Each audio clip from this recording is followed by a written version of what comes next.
Alright, so we got some extra news here from an official source. Not the English one though. I don't know from what country this is. And I don't want to be wrong. So I don't know for what country this is, but it is an official going across Twitter that I don't follow. Some of my friends follow here, but I don't follow. But they dropped this video here and I wanted to watch it with you guys. And so let's watch it. Cool. It's not playing for you, but it should be playing for the...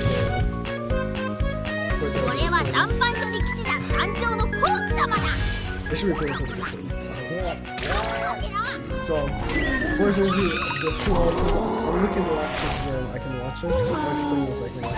The ultimate ultimate hawk, the full ultimate, because we didn't get like a full look at it last time. We just got like this, right? Then he gives a good old bite. When Hawk falls.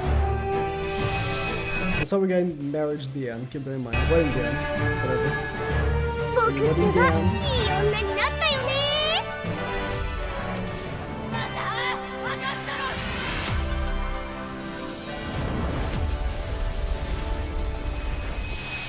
With King, Wedding King, which is just his king.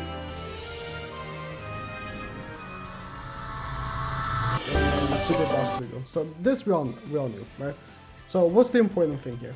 And at the end they promote this, which is like the different multis from last time. So what's the thing to take away from this? So Wedding DIANE's coming with the Oslo and Hawk banner. They seem to be the same banner, I'm assuming. They're not free characters. Again, people keep asking if they're free characters. They're not free characters, the Oslo and Hawk character, because they would have said if they were. And for what it seems like, Oslo seems to be the one attacking the ultimate, so I believe that means that UR gear for Hawk should work on him. But we'll see once they release on JP, because has Global got UR gear for Hawk? Because JP only got UR gear for Hawk now. Hawk releasing the first anniversary for JP, but only now Hawk has UR gear for JP for some reason. So I don't even know if Global has it, but we'll see. And Wedding DIANE. Big thing about Wedding DIANE. Wedding DIANE released with Droll. So, again, some people are saying, oh, why is Wedding DIANE here already? She was part 2 for the anniversary on JP, so it's reasonable that she's here for Global now.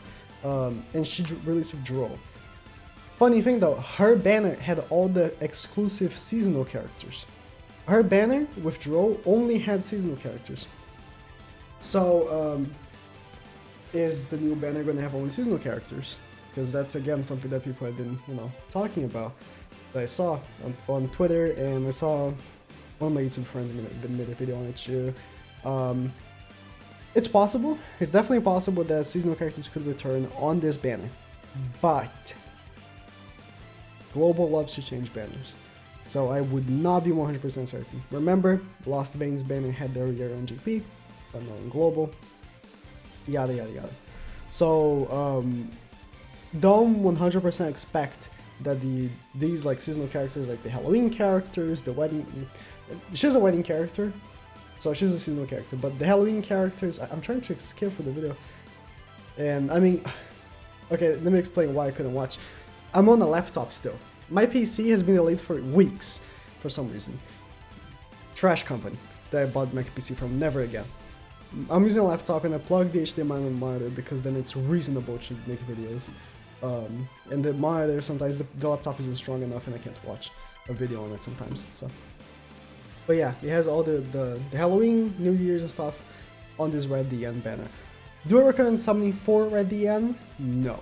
She is not a meta character on GP, and when she came out, she was quite decent with Droll, but the thing is that only Droll is good as a giant. The only good PvP unit that is a giant is Droll. There aren't giant characters in general. Like, the only 2 giant characters are Matrona, DIANE, and Droll. So if you're super... Okay, should have said what DIANE does first. DIANE is a...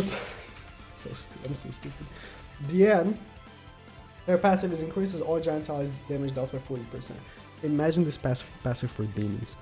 But yeah, giant allies damage dealt by 40%. So like, Droll's ultimate hits so hard. But here's the issue.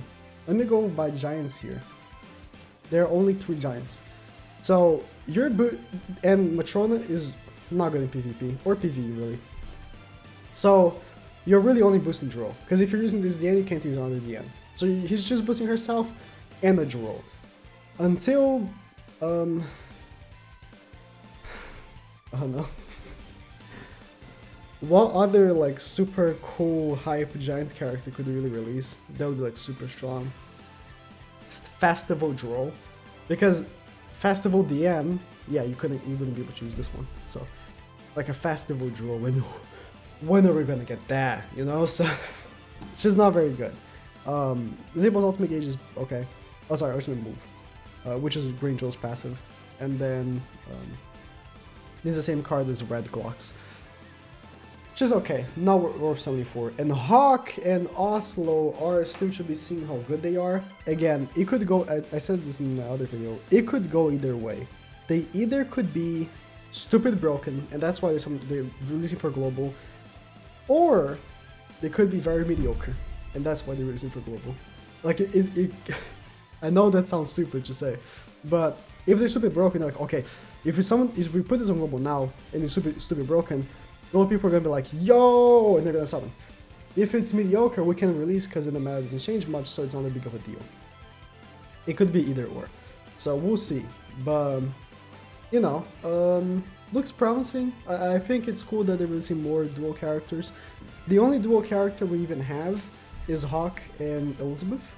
But like, in that card, right, it's considered just Elizabeth, and Hawk is the weapon. This time it seems like it's more of, no, they are together kind of thing. So we'll see how it will work. For the ultimate animation, it seemed like Oslo is Hawk's weapon, because Oslo attacks in the ultimate, and Hawk just kind of like doesn't do much. But we'll see. The thing is that if they start making dual units from now on, that'd be really dope. But I said this in my other video, where if they do that, they need to choose one character to be the dominant one. Not in that way, but UR gear is very important, because if I have we'll use the same example as the other video, a Meliodas and Ban, and there's not a dominant one, who am I going to use the UR gear for? Either I could use either or. Maybe I could use UR gear for Ban or Meliodas, and it works either way. Or one is the dominant one. Let's say Meliodas is the dominant one, so I use UR gear for Meliodas. If it's the case where I can't use either because it's a separate name, and I have to make UR gear for a separate name that's called Meliodas and Ban, that will be terrible. Awful, awful, terrible, do not want. So they need to do it like that, and I hope they do. With this Awesome Hawk, we'll see how it will work. If they are a real dual character, or if every dual character could be like Elizabeth and Hawk, where one is the dominant one, and one of them is the one that uses the UR gear. Because I don't even know if UR gear for Hawk works in this unit. I guess I'll have to check. Let me test if UR gear is already enabled for Hawk here. Is it worth spending 10? Oh no. Is it worth spending 10 just to try? Oh, Hawk is the top, right? Hawk is right here. I don't know if it's worth trying. I don't know if it's worth trying. Okay, in a separate video, I guess I could make UR gear for Hawk at some point, but not now. And then I would try if it works on Ellie Hawk, but yeah, like I said, if they're gonna make dual characters, that's how I want it to be. So next week for Global, this should be expected. A banner with Oslo and Hawk and the new DIANE. If Oslo and Hawk is really stupid and you want to summon for it, especially because they're global exclusive, you're gonna feel like super proud of having it. Cool, but if they're not good, don't summon just because they're Oslo and Hawk, okay? They're gonna also release on GP, so I guess I'll see with my friend Danny that has been lending me his account if he's gonna summon for them, and if he does, I'll play on his account. If he doesn't, I'll summon on my global, and I guess I'll summon again on GP. It's fine. But we'll see. With this new update, there could be more global first as well, and I wonder how that will disrupt the global schedule, because I mean this time it's not that bad, because what I'm assuming is they're gonna release Austin Hawk now with DIANE, because Droll releases DIANE, And next time, you know, when Blue Draw supposed to release, they're gonna make the banner Green Draw and Blue Draw. Because on JP, coin shop units are not banners. They just go to the coin shop. And on Global, they make it as banners, which I'm telling you, making it as banners would be better if they also, you know, made it a banner and then also put in the coin shop at the same time. That would be so good. I think they should do it like that. I don't know why they don't. I think they should do it like that for both versions. That would be the best, because then it's actually cheaper to summon for a character than to spend, you know, for a commandment. It costs 7 coins per dupe and it takes so long to max dupe them, right? Or if you want to just pay up front, it costs 10 per dupe. So it's more cost efficient for spenders to summon for them, but of course for free-to-play players, it's better to really, you know, have it already in the coin shop, so it'll be better for both sides, you know. On Global, it's better for whales, because then you can summon for all the dupes of the coin shop unit, but on GP, it's better for free-to-play. They could just make it better for both if they just do both things, you know. I don't know why they don't do that. But regardless, expect that. I suggest a skip. Considering DIANE, I suggest a skip, but we don't know how good Austin Hawk is, so we'll see. That's it. Thank you guys for watching.